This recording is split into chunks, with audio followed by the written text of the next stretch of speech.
Values such as humility, simplicity often seem very easy to follow. But when it comes to put them into practice is where the real challenge lies.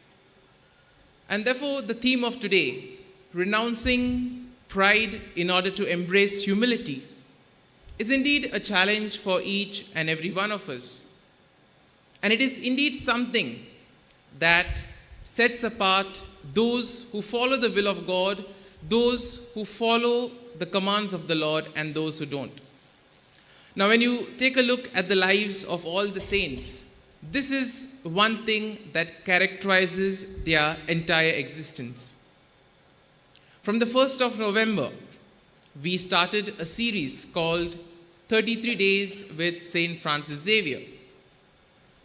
And the whole purpose of this was, as we journey together as a synodal church, together we can journey along with Saint Francis Xavier throughout the month and prepare for the feast. And in this series, we have portrayed the challenges that Saint Francis Xavier had to undergo at various stages of his mission, be it in Goa, be it in China, be it in Japan, or in the Coromandel coast. But we see what was important, or what is striking in all of this is the perseverance. He was able to face these challenges and he was able to move forward. And therefore, in our lives too, we may face plenty of challenges. But what matters is how we approach these challenges. If we are committed, if we are determined, if we are rooted in Christ, then it will become easy for us to follow the will of God and to face these challenges. And therefore, today's first reading is a good reminder for us. When we feel lost, when we feel down, today's first reading will give us courage that it is indeed the righteous at the end of time who will be happy. And therefore, one of the most important virtues of being righteous is that you need to be humble, you need to be simple. Simple enough to accept the advice of others, humble enough to do things in order to practice the will of God.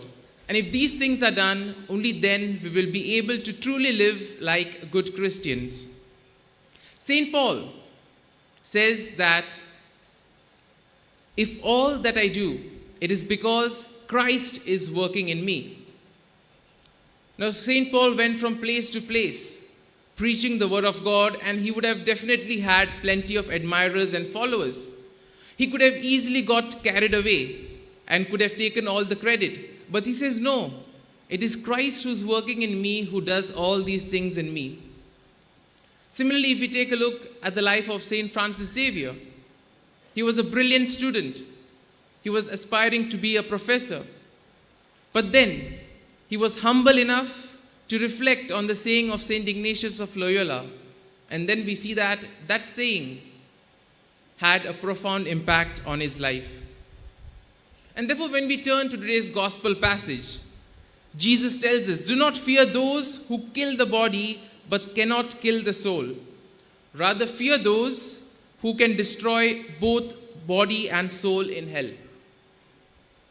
Now, most of us, we see that we have something called as the horizontal dimension and the vertical dimension in our lives.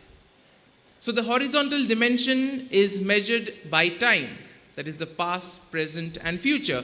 And we see that animals and all other living things do share this same horizontal plane with us. Something which extra that we have is the vertical dimension. And how is this vertical dimension measured? It is measured by our deeds, by our good works. And therefore, every time we do a good deed, we ascend, we become more like God, and we follow in His plan. And that is why Jesus in the gospel passage very nicely says that the Lord takes care of everything. Therefore, whenever you feel lost, don't be afraid, because God knows what is good for you. It may be a test. It may be a challenge. And if you're rooted in Christ, definitely He will give you the grace to overcome it. When you take a look at the ministry of Jesus, whenever he went from village to village, we can see two kinds of people. There were people who praised him.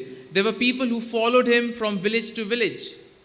At the same time, there were also those who criticized him, those who called him a glutton, those who called him a drunkard, those who said that he is a friend of tax collectors and sinners. But did that stop Jesus from his ministry? No. Because Jesus knew what he was doing and why he was doing. My dear friends, if we are truly focused on our goal, if we know what we are doing in life, then we will see that these challenges that we face will all disappear. And therefore, as we reflect on the readings of today, let us pray for this grace, that we too may be able to imbibe this virtue of humility and simplicity like Saint Francis Xavier, like Saint Catherine of Alexandria, whose feast we celebrate today, so that together we too may rejoice in the Lord and we too may become one with him in the kingdom of God. Amen.